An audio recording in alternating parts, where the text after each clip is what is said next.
दोस्तों, यह कहानी है एक बेटी की जिसने अभी अभी ससुराल में सिर्फ एक रात गुजारी और पूरा संसार ही बदल गया। यह कहानी हर एक बेटी की है जिसकी अभी अभी शादी हुई है। तो चलते हैं अपनी कहानी ससुराल की एक रात। ससुराल में वह पहली सुबह मुझे आज भी याद है। कितनी घबरा कर मैं उठी थी, यह सोचती हुई कि कहीं देर ना हो जाए। सब न जाने मेरे बारे में क्या सोचेंगे।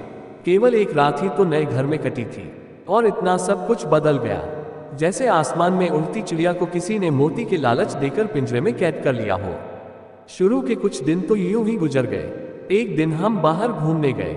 जब हम वापस घर आए तो सासू माँ की आंखों में खुशी तो दिख रही थी, लेकिन केवल अपनी बेटे के लिए ही।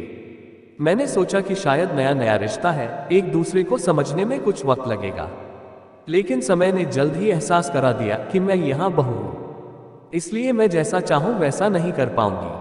कुछ कायदा और मर्यादा है जिसका मुझे पालन करना होगा, जैसे कि धीरे धीरे बात करना, धीरे से हंसना, सबके खाने के बाद खाना खाना। यह सब आदतें मुझे अपने आप आ गई। माँ से भी बात कम होने लगी, जिसकी वजह से मुझे पीहर की याद आने लगी। ससुराल में पूछने पर कहा गया कि अभी नहीं, कुछ दिन के बाद जाना। जिस पति ने शादी के समय कहा था कि आपकी बेटी पास में ही तो है, कभी भी आ जाया करेगी, उसके भी सुर बदल गए। अब मुझे धीरे धीरे यह समझ में आ गया था कि शादी कोई बच्चों का खेल नहीं है। इसमें केवल घर नहीं बदलता, पूरी जिंदगी बदल जाती है।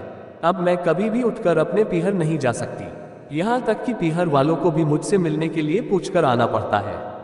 पीहर में जोर जोर का हंसना, कभी भी कहीं भी चला जाना, रसोई में से कुछ भी उठाकर खा लेना, अपनी मर्जी का करना, यह सब यादें बनकर रह गई।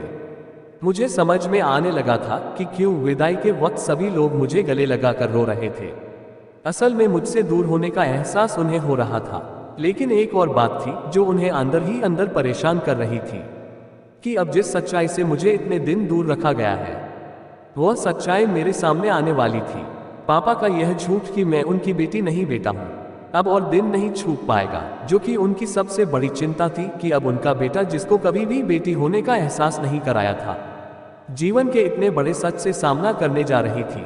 वही माँ को भी चिंता सता रही थी कि उनकी बेटी अभी तक कोई एक काम भी नहीं किया करती थी।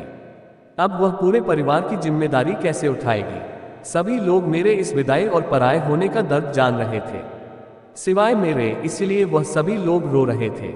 आज मुझे समझ आ गया कि उनका रोना गलत नहीं था।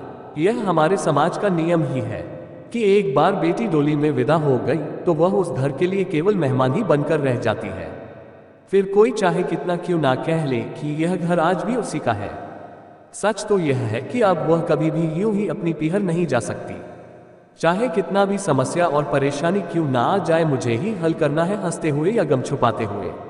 दोस्तों, ये स्टोरी आपको कैसी लगी एक प्यारा सा कमेंट करके जरूर बताइएगा, और अगर आपने हमारे चैनल को सब्सक्राइब नहीं किया है तो सब्सक्राइब जरूर करिएगा। स्टोरी पसंद आई हो तो एक लाइक जरूर करिएगा। हमारी वीडियो पूरी देखने के लिए दिल से धन्यवाद आपका।